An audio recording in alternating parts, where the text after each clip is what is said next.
Welcome to the Pantheon. I am Ray. I'm Evie. So, Evie, what is our review for this week? The Hulk, done in 2003 by Ang Lee as the director. This is a good one.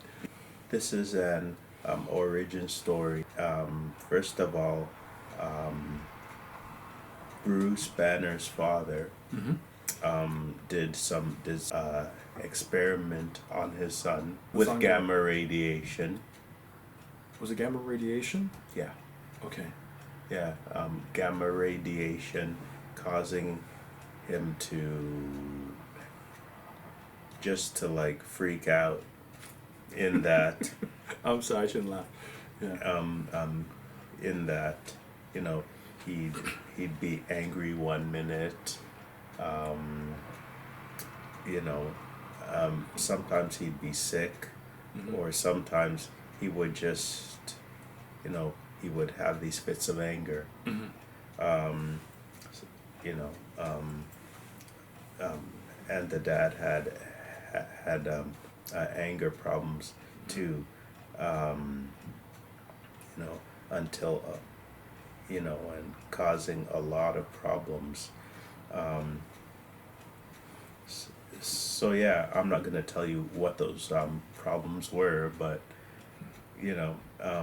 yeah, he had a hard life, as of because of what his dad did to him, and it also affected his mom as well.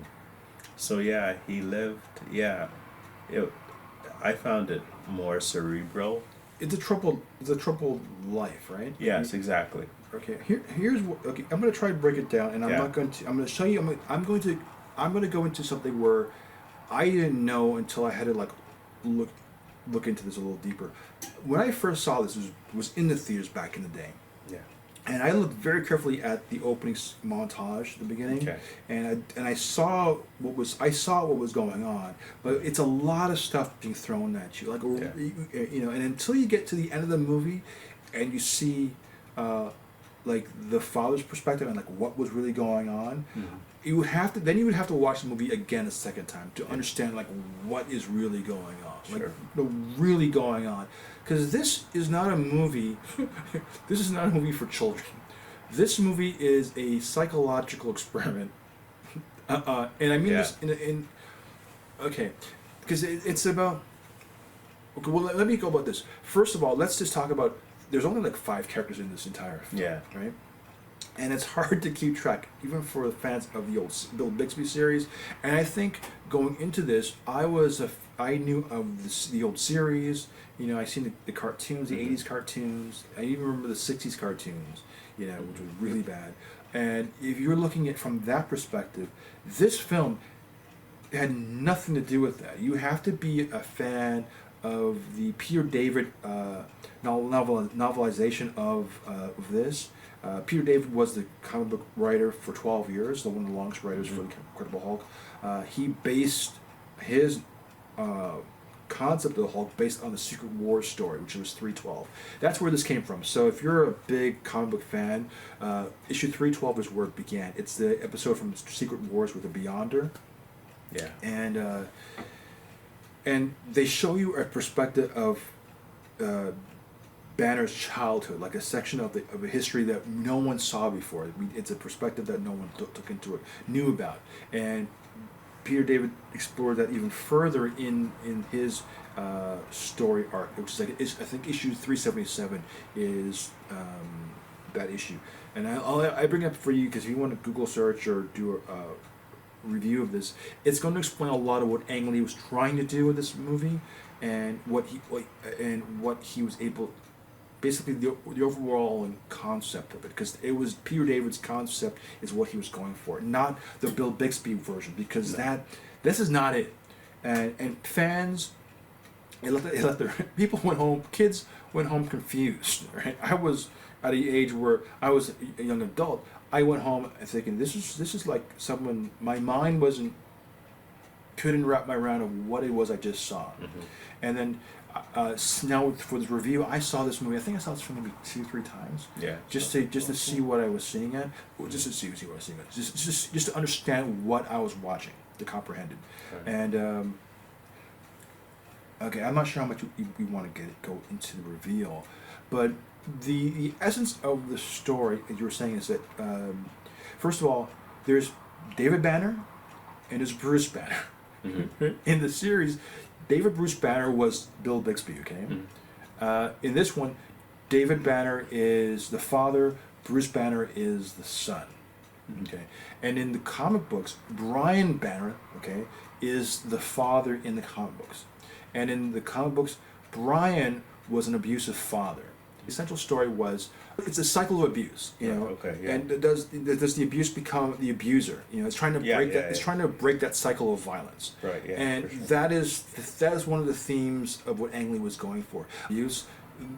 When he says like I love it, like the power when I have it. There's a reason, like you know, there's a euphoria he experiences, and that hidden area of where his abuse comes out is unleashed, even when he's in a human form. It's an amazing case study, but it's not a superhero action film. So I think those cinephiles will like it because everyone complains, well, I'm superhero fatigue. I want this. I want.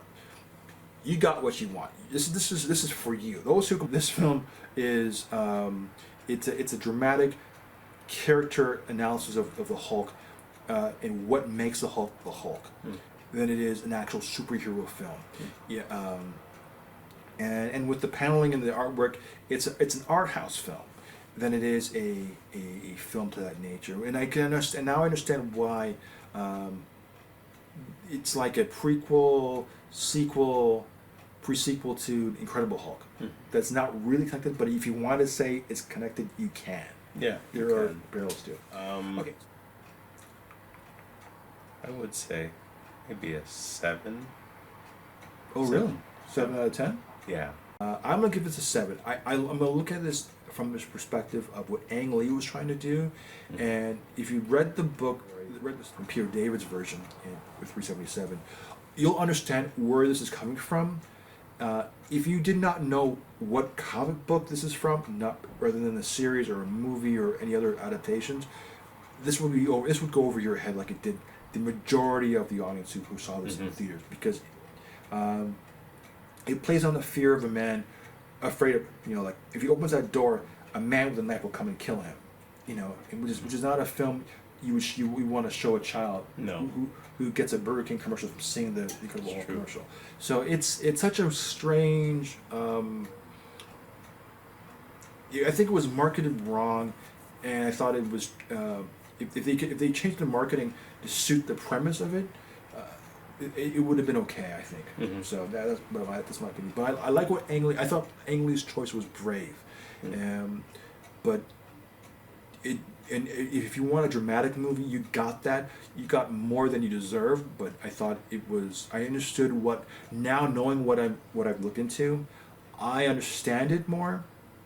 And it's unfortunate it was given to us the way it was given. But I give it a 7. Cool. Okay. So on a positive note, I am Ray.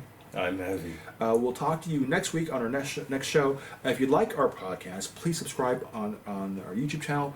We'd love to do more shows, and we'll talk to you later.